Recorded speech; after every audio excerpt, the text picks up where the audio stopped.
Hey guys, this is Will here with Weird Beard Fishing, and this is part 3 of my catch and cook video where I'm going to show you guys how I make my brine.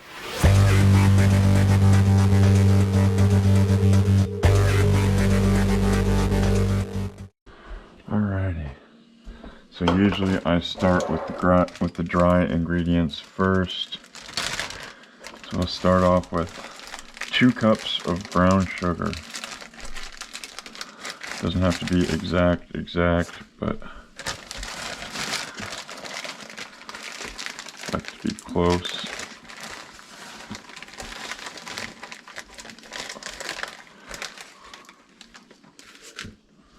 Oh, I'm a little short on some of those, so alrighty. So that's 2 cups of brown sugar. Now, a half a cup of coarse kosher salt.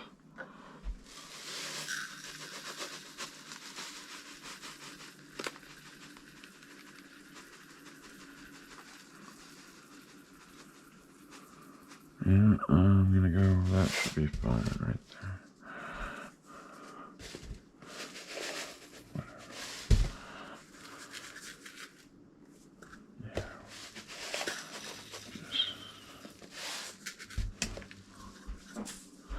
Alrighty, we got the 2 cups brown sugar, half cup kosher salt. Now, I'm going to be doing a teriyaki brine. This is my preferred brine. And if you go with soy sauce, for the teriyaki brine, I'm going to do 2 cups of teriyaki sauce. If you go with the soy sauce, I advise doing 1.5 cups. Or reducing your salt if you do 2 cups, because it'll turn out a little bit saltier. With the teriyaki brine, this is going to be more of a sweet with some salt to it. Oh, here. And so we don't have to wait for forever to pour that out. A little trick that I do when I'm buying teriyaki sauce just for this, you know, when I'm not using the house teriyaki sauce or whatever stuff I bought just for brining, I just rip that thing right out so that you can glug, glug, glug, glug, glug, glug, glug, glug. And we got 1 cup.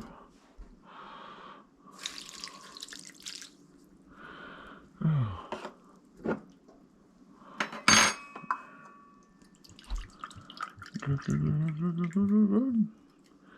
2 cups of teriyaki sauce. All right. Now I add between 7 and 8 cups of water, usually 8, but I only add a couple to start with. I go 1 cup of water,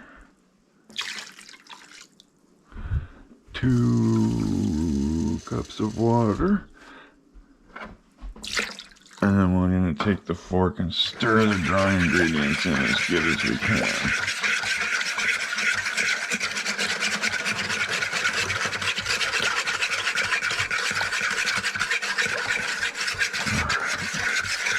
Not the only time we're going to do that. We're going to do that a couple of times before we put the fish in. So, 3 cups of water, 4 cups of water, 5 cups of water, and then do it again.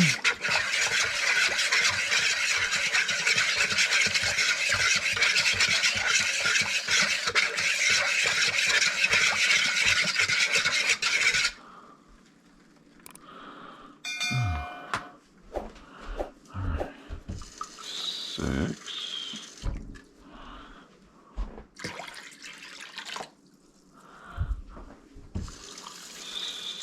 7. And we'll go 8. Alrighty, now let's stir it up one last time. It feels like it's good and mixed up now, so that's good. Now I'm gonna take the fish and put it in. So, as you can tell, some of this meat is better than others. Oh, we've got some of it cut just beautifully, and then some of them didn't. So this is rainbow trout that we're going to be putting in the brine here, and I always like to slide it in with the meat facing down. I don't really think it makes any difference at all, but I like the meat just soaking in that brine. So here we go. We're just going to put all of this trout in there. Gonna be some really, really good stuff. We're not done here yet, so don't log out quite yet. There's still 2 more key things that we're gonna do before this video's over, after we get this fish in here. Alright.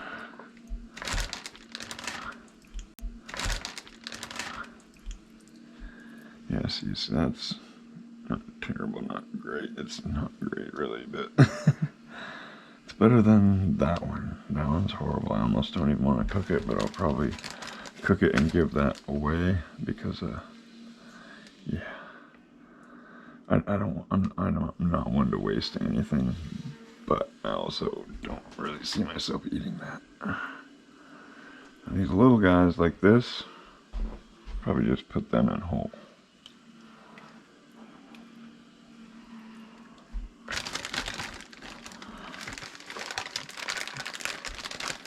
All of this stuff has been like cleaned and cleaned twice actually, so I don't know how I'm still finding stuff in here, but we did. So we're gonna do a quick rinse on it. You can see a little bit of excess dirt there. Yeah, I did a hack job on this fillet. Yeah, I get it. I know.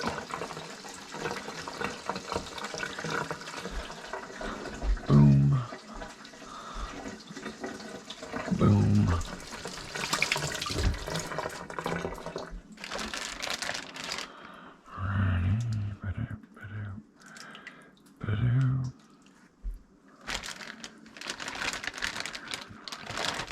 Oh.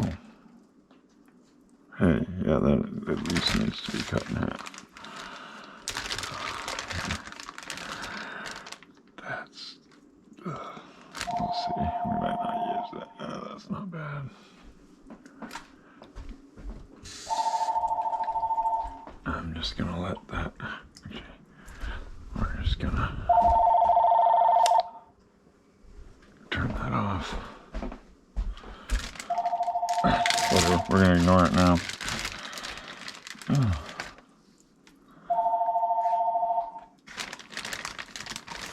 Alrighty. There we go. That's where the stuff that's not terrible, but not too great. But it came off of a decent sized fish. Usually I've noticed for me personally, bigger fish seem to cut better. Like you notice this little guy, he just cut pale white. That's the one I'll probably be giving away.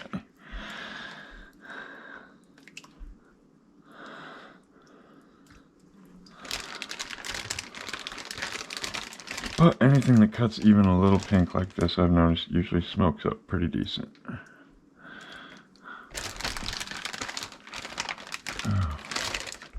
Rinse. If they look like they need a rinse, I give them a rinse and shake out the water and put them in. If they don't look like they need a rinse, I don't. Those definitely look like they do though.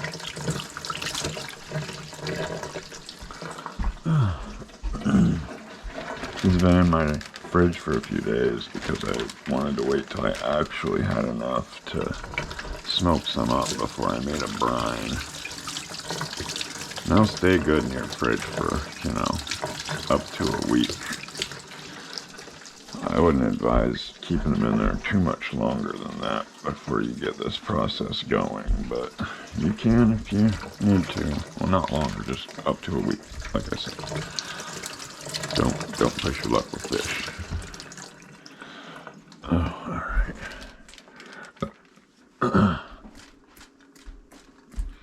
So,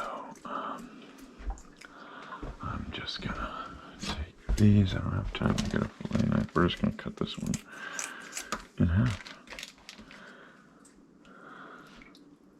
go.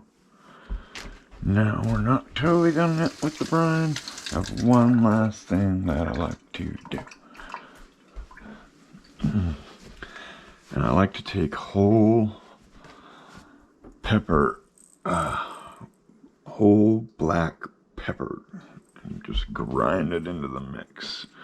Now we're going to do this again later in the video, not into the brine, but later in the drying video. But it's going to give it a nice layer on top here. Now, when you see black stuff in it when I'm putting them on the dryer, just remember it's the pepper.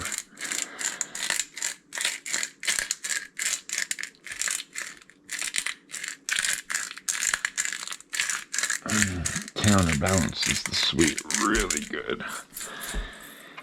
Gives it an amazing flavor, but it won't retain most of the pepper from putting it in the brine. That just adds a little bit extra to the meat. You're gonna really want to give it a good coating right before you dry it. We'll go over that later, guys.